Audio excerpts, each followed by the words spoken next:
Hello, this is Marta Yebra, and in this last video, I'm going to talk about the main steps for field work planning. Effective field data are best obtained through thoughtful planning, and writing a detailed project objective statement is a necessary first step of project planning. A good definition of objectives requires at least these 3 points, dot points. First of all, you need to think about a specific title. This will save the type of fieldwork to be done, and it helps to put an early focus on the features that need to be observed and which kind of data will be gathered.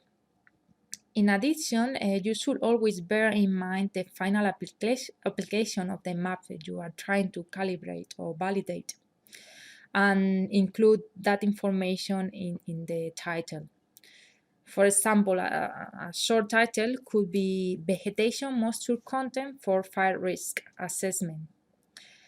This example of the title clarifies a rationale for doing the field work in the first place, as fire managers will have an interest in knowing the fuel moisture content to map fire risk, or for example to plan when a fire hazard reduction burned should be planned.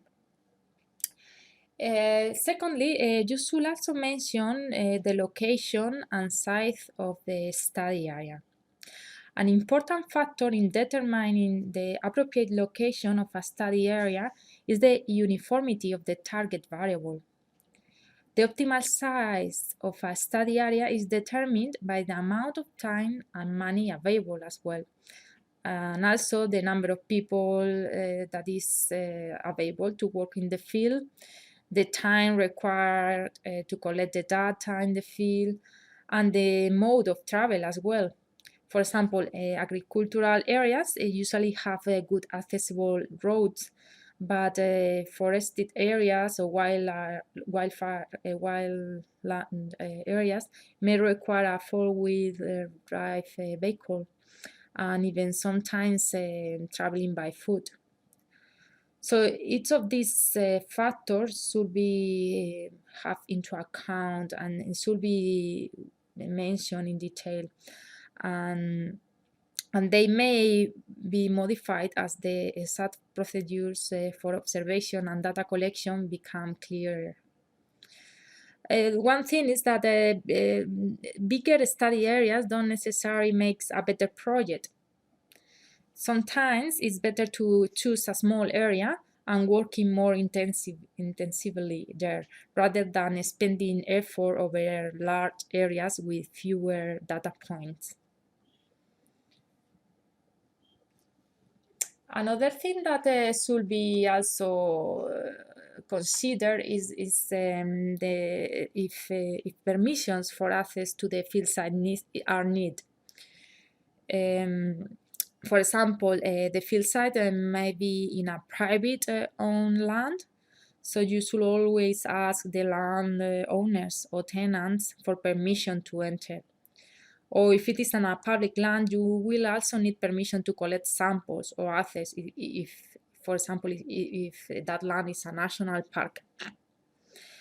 So when asking for permission, be ready to explain in an easy way what the project is about and what the field crew is going to do and collect on these people lands.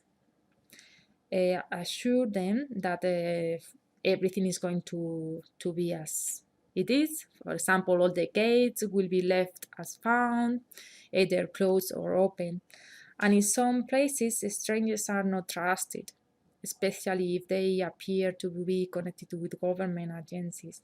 So be nice and friendly and try to find a clear benefit for them to provide their land for your study.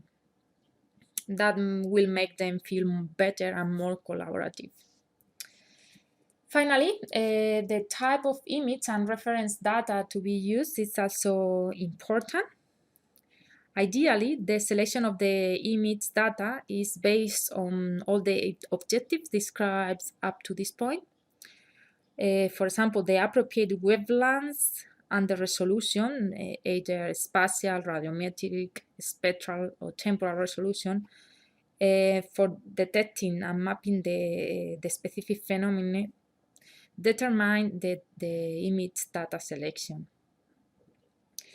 Also, the selection of the study area is often influenced by the availability of reference materials.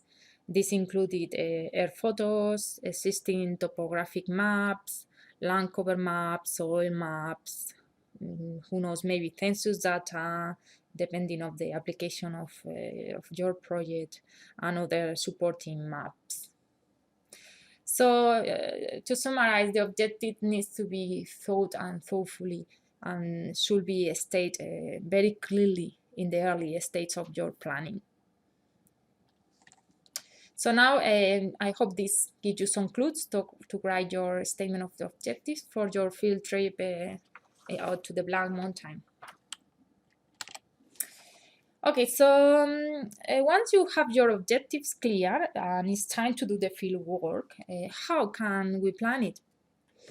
So the very first recommendation is to avoid unnecessary complexity because there will be problems on the field. There will always be problems. So try to think a field protocol that is easy without any kind of operational difficulties or avoiding difficulties in the data analysis. You should foresee possible delays in the field work, especially because of weather conditions. For example, for sampling vegetation moisture content, you cannot take the samples if it is raining or if it has rained recently, because you want to measure the water content inside the leaves. And if you take the leaves after rain, there will be some surface water on the leaves that you don't want to account for. And sometimes there is just an equipment failure. So you need to bear in mind that it's quite unlikely that your field work will take longer than you expect. It's important to include a test phase of the equipment and protocols. This also will avoid equipment failures. And this can be just done on campus or in your background or wherever you have the equipment. It is important to develop protocols, very clear protocols. So the protocols should be complete, unambiguous, and enforceable, impractical, and scientifically sound as well. It should take into account possible unexpected incidentals, as we have mentioned. And before doing the protocols, it's always useful to go and search online, because those protocols maybe already exist. I have provided some links to some existing protocols in the outline of the course. But for example, there is also the Terrestrial Ecosystem Network term that provides also a lot of protocols online. And finally, the one very important point is to have an exhaustive knowledge of the study area. And for that, auxiliary information as maps and photos are always useful. Well, I said this was the last video, but actually there is another video, and I'm going to stop here. I encourage you to click on the last video to finalize with this video series.